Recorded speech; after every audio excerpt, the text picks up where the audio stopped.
Before you start to change a chlorine gas cylinder, inform the relevant fire service, who will then be able to respond appropriately to a potential alarm. Before entering a chlorine gas room, always consider your own health and safety. Chlorine is a poisonous gas. Chlorine forms hydrochloric acid upon contact with atmospheric humidity or mucous membranes.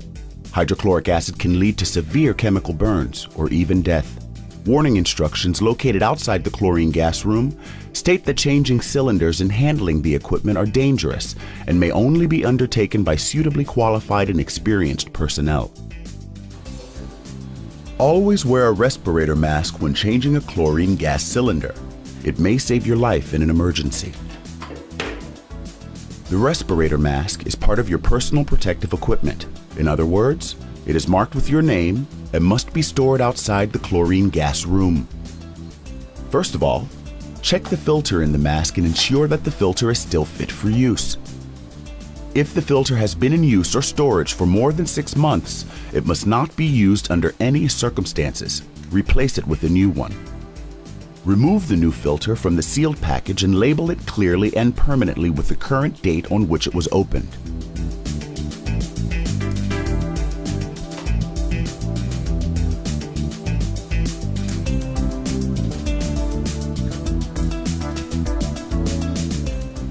Screw the filter onto the mask and put the mask on. Check whether the mask is airtight by breathing in and holding the filter opening shut. Tighten the temple straps evenly on each side. Check again that the mask is airtight by breathing in and holding the filter opening shut. Then breathe out sharply to check that the exhalation valve is functioning correctly.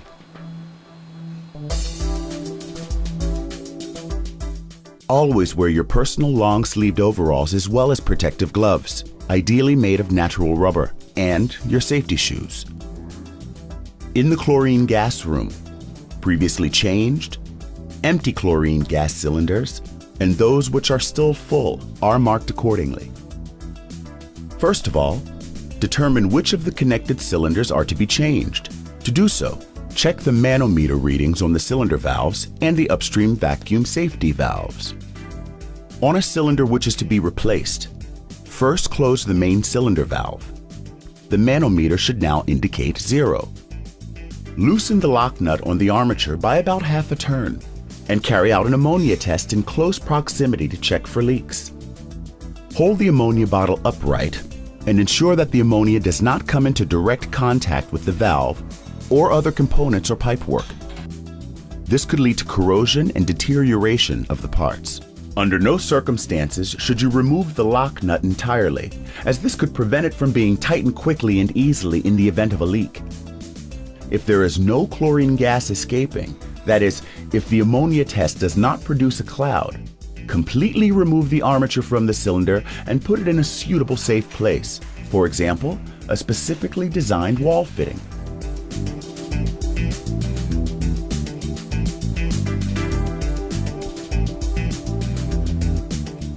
Once the armature has been removed, do another ammonia test to ensure that the cylinder is completely airtight. Screw on the valve lock nut and tighten it with a suitable tool. Carry out another ammonia test to check for leaks.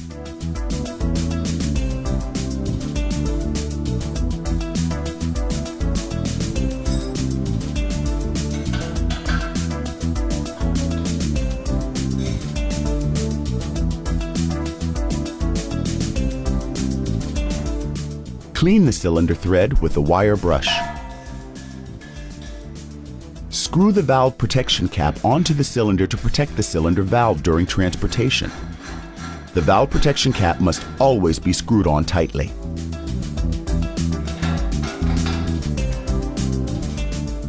Release the cylinder safety mechanism, then roll the empty cylinder on its base to the intended storage area. Remember that even empty cylinders always contain a small amount of chlorine. Handle them with as much care as you would a full cylinder. Caution! Even seemingly empty cylinders are pressurized and may be hazardous.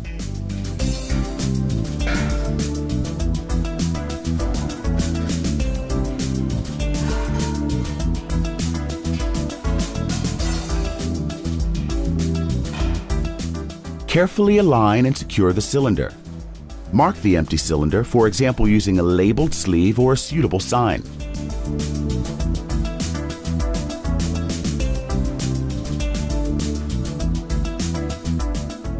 Release the safety mechanism on the full cylinder, then roll it on its base to its intended position.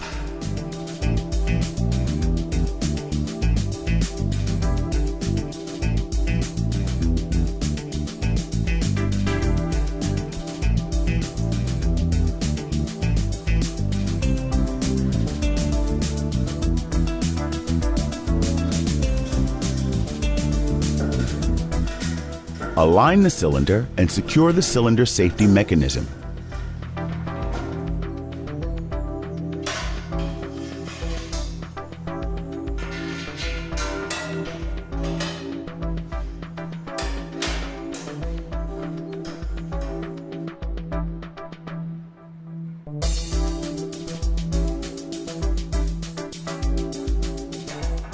Remove the valve protection cap and check by hand whether the main cylinder valve is closed.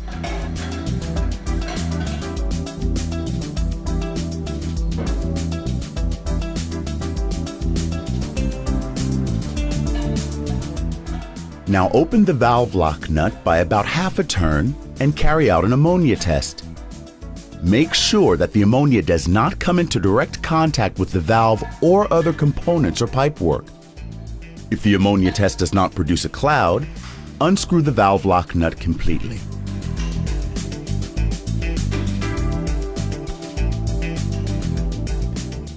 Remove the old seal carefully. Clean away any residue from the sealing points.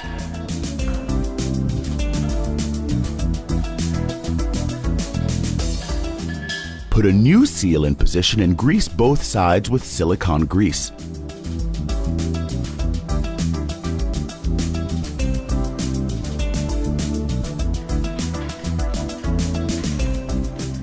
Now, connect the cylinder to the system.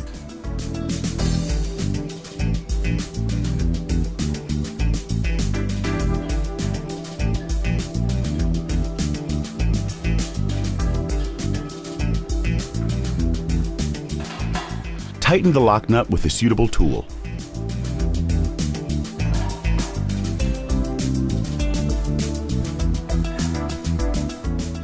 Open the chlorine gas cylinder valve and close it immediately once the pressure has built. Carry out an ammonia test and check whether the pressure on the manometer drops. If there is no chlorine gas escaping, that if the ammonia test does not produce a cloud and the pressure has not dropped, completely open the chlorine gas cylinder valve. Tighten it back up by half a turn and check again with ammonia.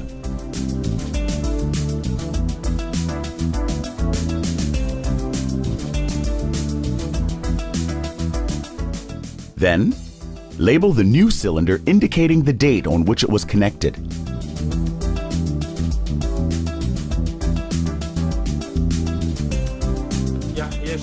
When all the work on the chlorine gas equipment is complete, inform the fire service that the work is finished. In the event of a chlorine gas alarm, a signal horn sounds in the danger zone and the alarm lamp comes on. In the event of a chlorine gas alarm, a distinction is made between a chlorine leak and a chlorine spill. If the chlorine gas alarm indicates a chlorine leak, the chlorine has a concentration of up to 2.5 ppm. A chlorine spill occurs when the concentration of chlorine is greater than 2.5 ppm, up to 5 ppm, or a maximum of 20 ppm. In the case of a chlorine spill, the fire service must be informed immediately of the details of the danger zone, the time, and the number of bathers so that the appropriate action can be taken. In the event of such a chlorine spill, only specialists and emergency personnel may enter the areas affected by the chlorine. In the event of a chlorine leak, that is a chlorine concentration of up to 2.5 ppm, suitably trained personnel may remove a faulty chlorine gas cylinder. Before removing a faulty chlorine gas cylinder from the chlorine facility, put on your personal protective equipment. Identify the leaky chlorine gas cylinder armature using an ammonia test. Place the designated sealing ring on the neck of the leaky cylinder.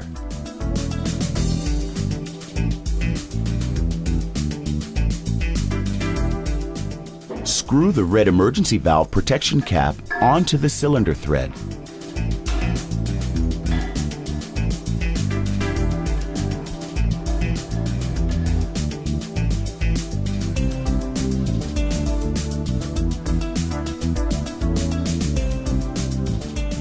Tighten the red emergency valve protection cap with a suitable tool and carry out another ammonia test.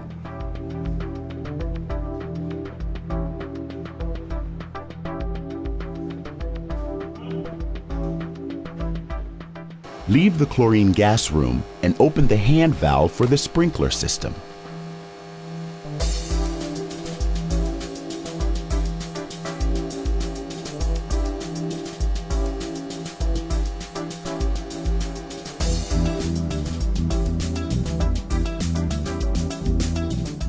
Whenever you have cause to work on the chlorine gas equipment, always remember the following for your own safety.